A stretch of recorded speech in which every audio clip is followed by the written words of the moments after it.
In my imperfection, he loves me. In my mistakes, he loves me. That's why the Bible says in Luke 15, and the prodigal son came back home. And when he came back home, the father was always looking at the door. When will my son come back? And now the father is asking, when will my daughter come back?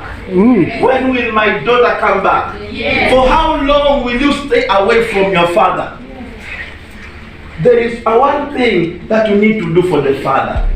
Be closer to your father. Wanasemanga ladies, they love their father. Is that right? Yes. Now, if your people love the father who is in heaven too much, I tell you, the father can do greater things for you. Because when you be closer to him, he's able to give you all things. Yes. Because you know what? Whatever you don't have now, you don't need it now.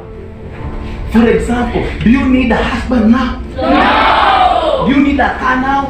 No. Do you need the best phone now? No. You don't need it now. Because whatever you don't have now, you don't need it now. But you will need it in the future. So God is able to provide in the future. Because you are in the plans of God. Being in St. Christopher, I am in the plans of God. My goodness.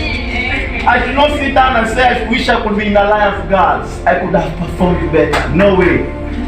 Here is where God wanted you to be. Yes. He wanted you to be here at this particular moment, Yes. at this particular year. So he already has a plan for my university.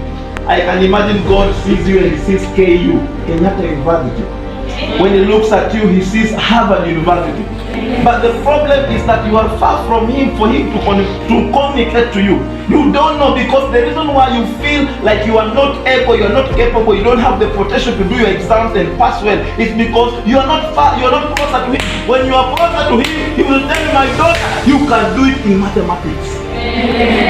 Physics is not that hard. Chemistry is not that hard. English is not that hard. You only need to connect yourself to the Father and tell Father, Daddy, what can I do to do well in my mathematics? What can I do well? What can I do to go ahead of my fellows? Praise the name of the living God. You are having a struggle here. You are having a weakness here. You can be closer to the Father. Say, Father, hii kitu imenilemea. Hii kitu imenilemea. Yaani naweza kaa tu kwa darasa, lakini siwezi kaa bila kufikiria Johnny. Siwezi kaa bila kufikiria relationship. Father, help me. Praise the name of the living God. Amen. Because the devil can deceive you that you need Johnny to love you. You need who to love you? I tell you, you don't need a man right now to love you. You have the Father who has saved you. Praise the name of the living God.